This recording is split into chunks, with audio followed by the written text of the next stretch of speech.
Hey guys, well I'm here in Mexico and at Anarcapulco 2017. I just came out of the first session, which wasn't even on my agenda. It was just one I signed up for at the last minute. And can I tell you something? I am friggin' electrified. I mean it. I'm electrified in a way I haven't been in a long time.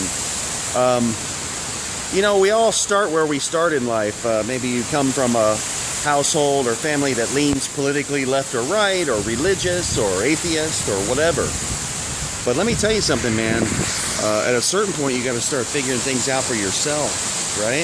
And so we go through our life and we start having, I'm seeing people I know, we start having ideas, we start reality checking the things we believe and measuring against our experiences. And then you start to make some adjustments, right? Like, because you realize what works and what doesn't in life. And sometimes if you had a good family or smart people around you as you were younger, a lot of times those things line up real well. And then sometimes they don't. Sometimes you realize that you're an idiot. And then you look backwards. It's a very common human trait. And you look backwards and you can't believe the stuff that you used to think. Right? Everyone's experienced that.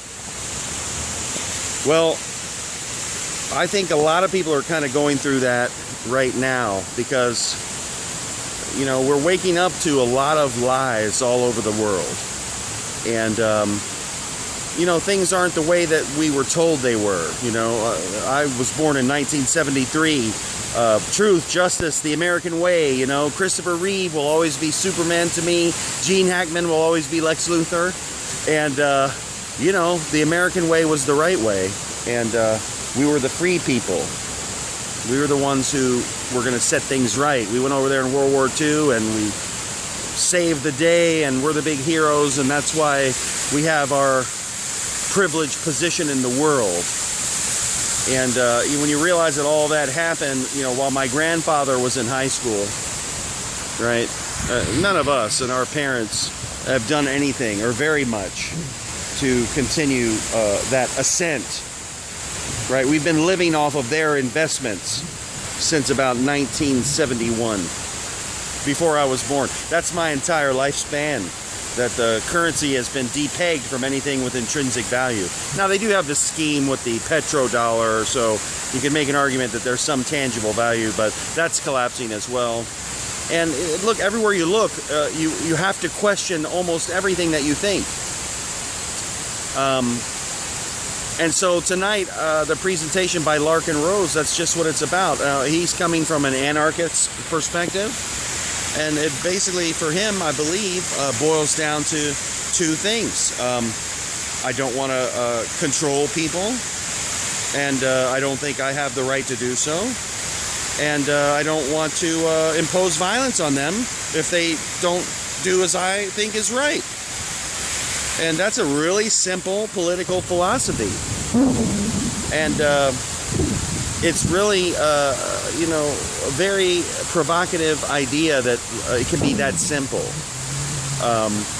And it's an idea, when you present it to someone for the first time, causes a disconnect between a conflict between what you think you know, or the soft, mushy parts in your brain. You know, like we all have inalienable rights, and, you know, paying taxes is the duty of every citizen, and, you know, you have to do this and you have to do that. And everyone needs to, we have to have a military to protect ourselves from those who would hurt us, and yada, yada, yada. Although he says you really start to boil that down and make it personal, what you're basically saying is that if your neighbor doesn't contribute to fund the schools that your kids go to, do you feel justified to have agents of your state go to him and deprive him of his home, to steal his home and valuables, because he refused to tangibly support something that you believe in? And if you're willing to impose violence on someone for that reason, how do you justify that? These are provocative questions. They're questions that I don't think I necessarily have the answer to. but I'm having a hell of a time listening to people a lot smarter than me talk about them here at Anarcapulco 2017. And I'm having a hell of a time, and I hope the rest of you will continue to contribute to the thought discussion that we're having globally.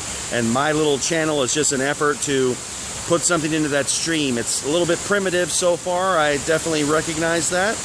I'm meeting people who've been like Larkin Rose, who I met tonight and heard him speak for several hours. He's been doing this for 20 years. He's been in this way of thinking for 20 years. While we were cheerleading the invasion of Iraq, he was already at this frame of mind. You know, when the towers fell on 9/11 and we all cried for vengeance, he was already in this state of mind. That's a hell of a head start. And I think it bears listening to people who put that much thought, energy into any idea, even if it's just to clarify your own thinking. Well, anyway, that's the report from here, live from the Mundo Imperial Hotel in a beautiful Mexico, Acapulco, Mexico. The event is called Anarcapulco, a play on two words, and I'm having a blast. So glad to be here, and I wanted all my people on my small, modest channel to know that I invested the money and energy to come down here, and I'm going to be sharing some big ideas. All right, I welcome your comments and interaction, and you guys stay free.